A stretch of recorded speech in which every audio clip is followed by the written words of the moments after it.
Good morning. Thank you very much for coming.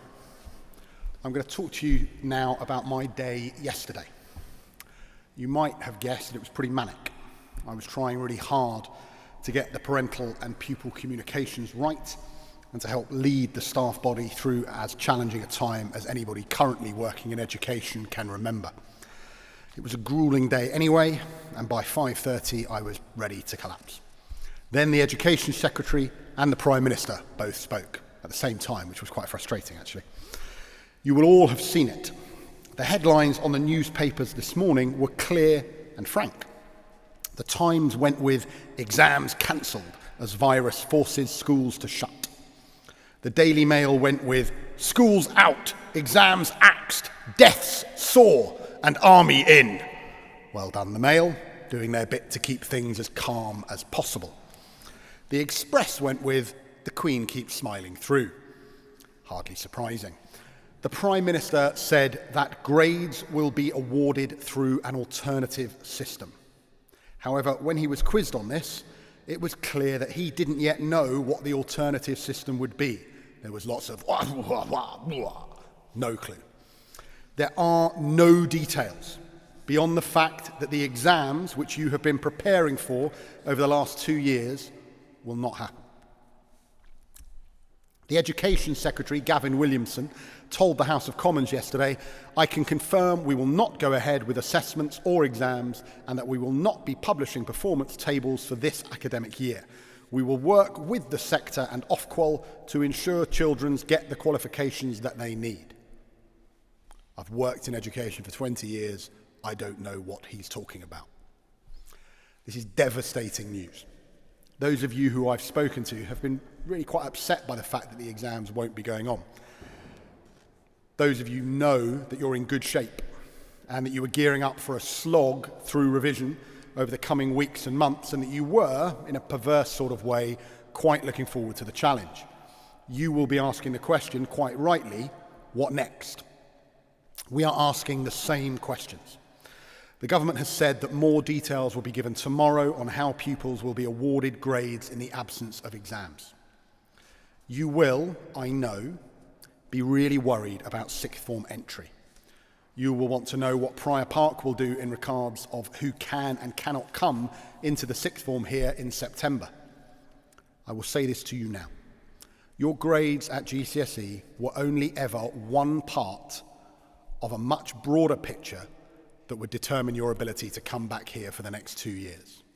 If you've made the right choices, if you're willing to work hard, and if you're willing to throw yourself into the entirety of that which we do here, we will welcome you back with open arms. Please remove that element of worry from your minds.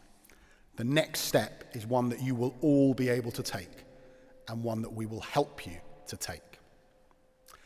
There have been some, I know, amongst you who have seen the absence of the exams as a bit of a relief.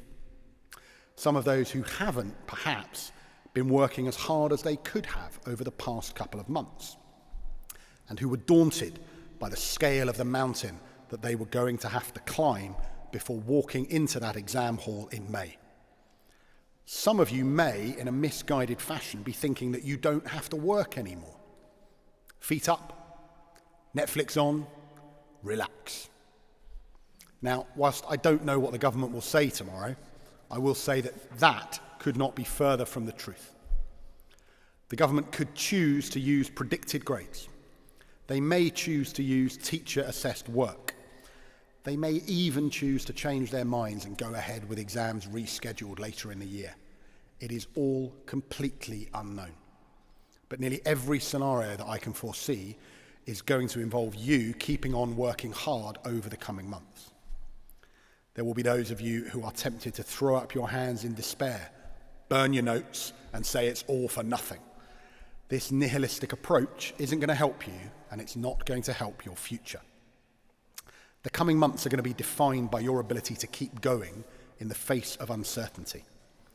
I am confident that all of you, those in good shape and those only starting at the bottom of the mountain, are strong enough mentally to get on with preparing for an uncertain future by continuing to work hard. There is still a purpose. That purpose may be broader now than just finding out your results in August, but it is a purpose nonetheless. You are in the upper fifth, year 11. You are not yet at the end point of your secondary education.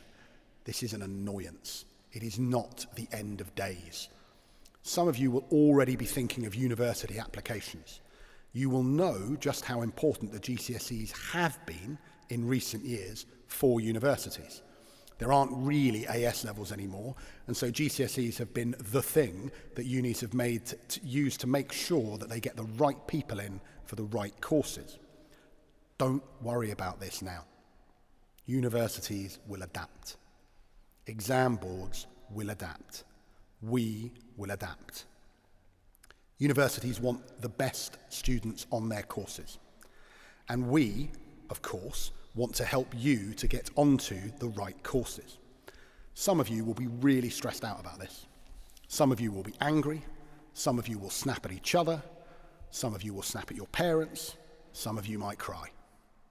There are times for tears. But there is equally a time for looking up from your tears and moving on. I told you at the start of this assembly that yesterday I had a pretty grueling day before the announcements that cancelled the exams. You'll have seen, because I sent it to you all, the letter that announced the school's closure from the end of today, and I sent that to you and your parents. I then walked home. I'll be entirely honest with you now. I walked into an empty house. My family are all self-isolating in Berkshire, so my house is empty and alone. I poured myself a glass of wine, and I slumped to the kitchen floor, and I cried. I was emotionally exhausted, completely wrung out, and I had no energy left. I know that a lot of you will have got that announcement yesterday and may well have felt the same. You may even have reacted in the same way, though hopefully without the booze, because the drinking age is 18 and you are all in year 11. However, in the midst of my tears, I thought of a line from Scripture, from the Bible. Now, I'm not typically one for quoting Scripture. I'm more likely to quote Hamilton in an assembly. But my knowledge of this passage doesn't even come from my time in church. It comes from my obsessive watching of the television series The West Wing. Great TV, 7 series worth, if you're forced to isolate for a couple of months as well. Worth looking out. The line that I thought of whilst lying on the floor with my glass of wine and my tears was "Joy cometh in the morning." It's from Psalm 30, or season 4, episode 3 of The West Wing. I thought of that line and I smiled. Joy cometh in the morning. And then I laughed a little. I ate my supper, I went to bed, and when I woke up this morning I felt just a little bit better. Maybe it wasn't joy, but it certainly wasn't the crushing devastation I felt yesterday evening, and that I'm sure you all felt as well. I felt happier because I had a purpose. I knew that I had to come into school today and talk to staff, talk to pupils, and do my job, to try and offer some leadership in a time of crisis, to try and offer some hope in a time of uncertainty. You all have a job to do as well. A job that can and will give you some hope, some purpose, some happiness, maybe some joy. Sitting down and watching Netflix and YouTube for 3 months before hoping everything will be all right is not going to help you. Keep working until the work is done. Keep on working on your academic studies. Focus on the task ahead of you. And that task is to do all you can to be prepared for whatever eventuality COVID-19 and the government will throw at you. Keep fighting for your future. Keep fighting for the sort of world you want this to be. One of the things that's really impressed me about this year group is that, for the most part, you're really deeply committed to trying to make this world a better place. COVID-19 might be an opportunity.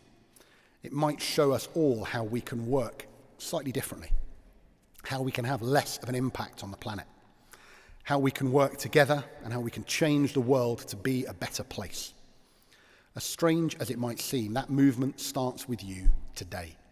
It starts with you not giving up, not stopping working. It starts by you doing all you can to put yourself in the best position to succeed in whatever tests, assessments, or criteria the government throw at you. Put yourself in the best position you can. Keep working hard. This is not the end. It is just the start. Please bow your heads to listen to the psalm I mentioned earlier. I will extol thee, O Lord, for thou hast lifted me up and hast not made my foes to rejoice over me. O Lord my God, I cried unto thee, and thou hast healed me. O Lord, thou hast brought up my soul from the grave. Thou hast kept me alive so that I should not go down into the pit. Sing unto the Lord, O ye saints of his, and give thanks at the remembrance of his holiness. For his anger endureth but a moment. In his favour is life. Weeping may endure for a night, but joy cometh in the morning. And in my prosperity I said, I shall never be moved. Lord, by thy favour thou hast made my mountain to stand strong. Thou didst hide my face, and I was troubled. I cried to thee, O Lord, and unto the Lord I made supplication. What profit is there in my blood when I go down to the pit? Shall the dust praise thee? Shall it declare thy truth? Hear, O Lord, and have mercy upon me. Lord, be thou my helper. Thou hast turned for me my mourning into dancing. Thou hast put off my sackcloth and girded me with gladness. To that end, my glory may sing praise to thee and not be silent, O Lord my God. I will give thanks unto thee forever.